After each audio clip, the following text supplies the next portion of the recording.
최태성, 정선아의 이야기 한국사. 여러분 안녕하세요. 이야기 한국사 31번째 시간, 여러분들과 함께 가는 JSA 정선아입니다. 오늘은 조선의 왕 특집 첫 번째 시간입니다. 여러분 한 번쯤 외웠던 바로 그것, 같이 한번 해볼까요? 태정, 태세, 문단세, 예성연중, 임명선, 광인, 효현, 숙경영, 정순, 헌철, 고수은. 그쵸? 한 번쯤은 외워보다가 중간쯤 얼버무렸던 그 기억, 저만 있나요? 그쵸? 우리 모두 한 번쯤은 그래봤던 기억이 있는데요. 조선은 1392년 태조 이성계가 창건해서 1910년 일제에 의해서 국권이 피탈당하면서 끝이 나는 500년이 넘는 긴 역사의 왕조입니다. 한 왕조의 문을 닫고 새로운 성씨가 새로운 세력과 함께 역성혁명이라는 것을 통해서 나라를 만든다는 것은 절대 아무나 할 수 있는 일은 아니에요. 왕씨였던 나라가 이씨였던 나라로 바뀐다. 그 주인공 이성계 보통 사람 아니거든요. 심지어 이성계는 고려에서 얘기하는 변방의 함흥 출신이거든요. 그런데 어떻게 이 사람이 새로운 나라의 임금까지 가게 되는지 지금부터 조선의 왕 특집 첫 번째 주인공 태조 이성계를 만나보겠습니다. 이성계는요, 지금의 함경도 영흥지방의 관리인 이자춘의 아들로 태어났습니다. 여기는 고려시대의 완전 국경이었어요. 그리고 어려서부터 이 국경지방에서 관리인 아버지와 함께 늘 누군가는 침략하는 것을 막으면서 살았던 이성계의 최고의 주특기는 활솜씨였다고 합니다. 1대1로 싸우는 거는 당할 자가 없었다라고 얘기하고요. 역시 우리는 활, 양궁, 주몽의 후예답죠? 그쵸? 이성계의 활솜씨는 당할 자가 없었다라고 합니다.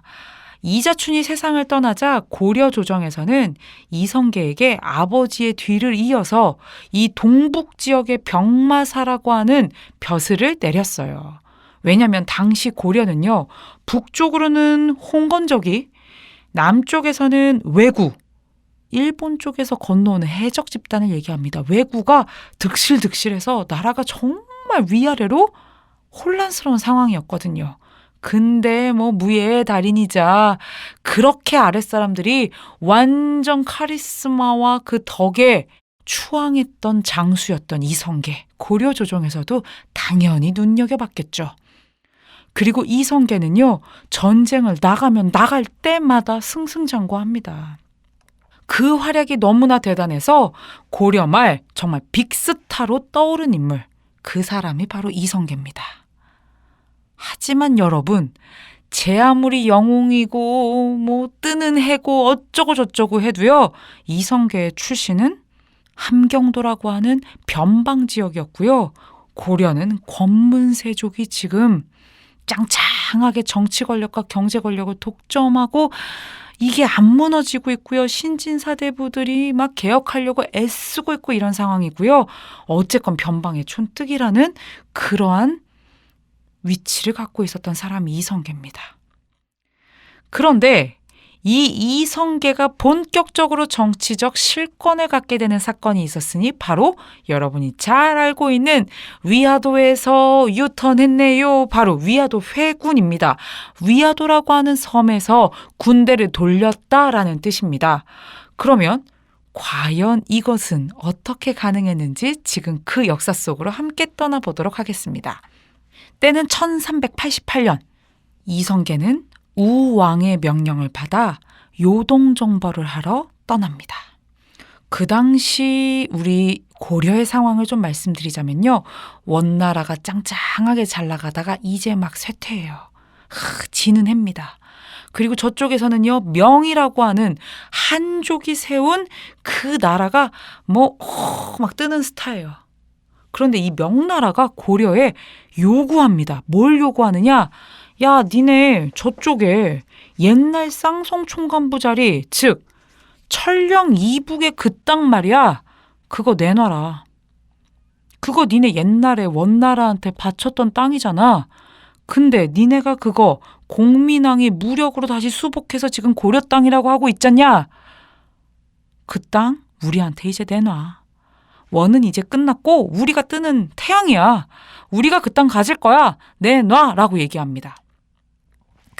받아들이기 어려운 요구죠. 말도 안 되죠. 우리 땅인데.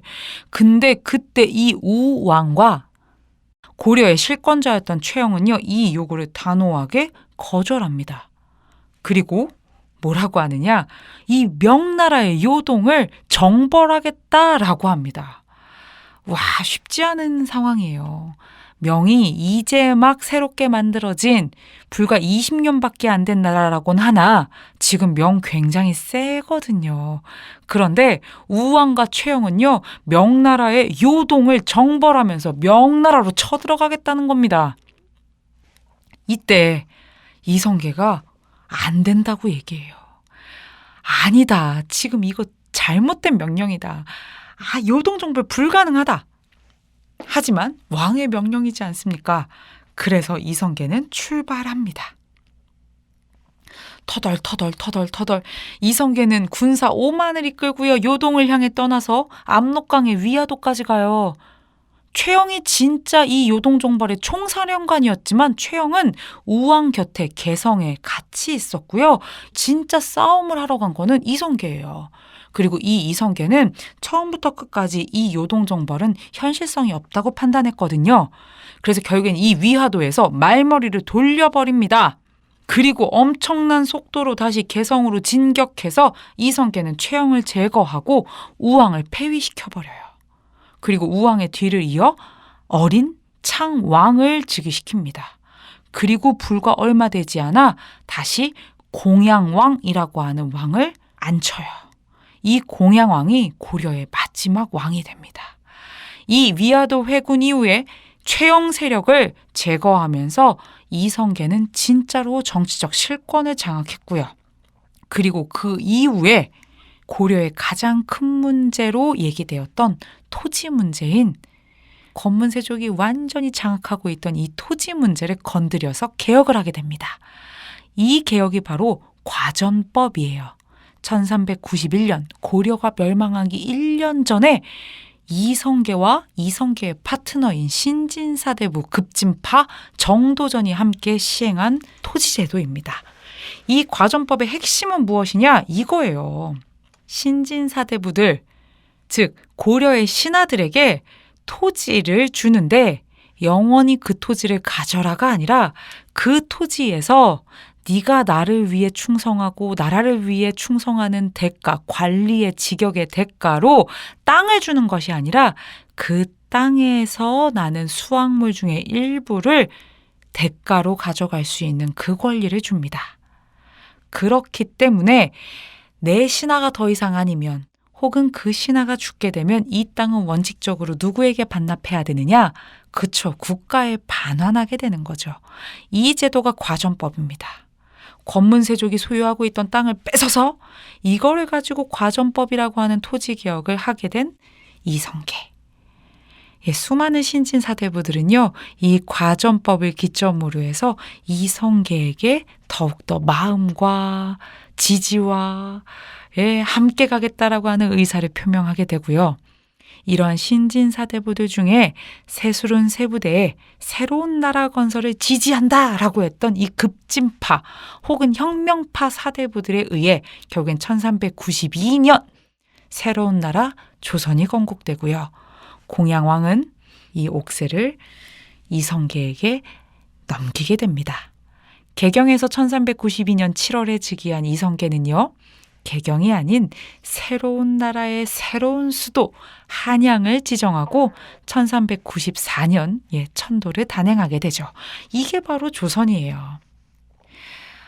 이 조선이라고 하는 나라의 이름은 어떻게 지을 것인가 고민이 많았는데요. 이 이성계는요, 조선이라고 하는 후보와 그리고 자신의 고향이었던 화령이라고 하는 이 두 가지의 보기를 명나라 황제한테 올립니다. 그리고 명나라에서는 조선이라는 국호로 결정을 지어줘요. 이렇게 해서 조선이라고 하는 나라가 1392년 출범하게 됩니다. 신진사대부들이 세웠기 때문에 이들이 공부했던 성리학을 국가 이념으로 시작한 조선. 태조 이성계도 훌륭하지만요. 태조 이성계를 도와 조선의 모든 초창기의 도읍, 성과, 궁궐, 정치, 경제, 사회, 문화, 종교, 사상까지 모든 것을 아울렀던 천재 파트너 정도전. 이 두 명이 이끌어가는 조선의 모습. 여러분 계속 기대되지 않나요? 네, 다음 시간에 이어서 태조 이성계 때 그리고 정종, 3대 태종 이방원 그리고 태평성대라고 불렸던 세종대까지의 역사를 조선의 왕특집 2탄에서 계속 만나보도록 하겠습니다. 지금까지 이야기 한국사 정선아였습니다.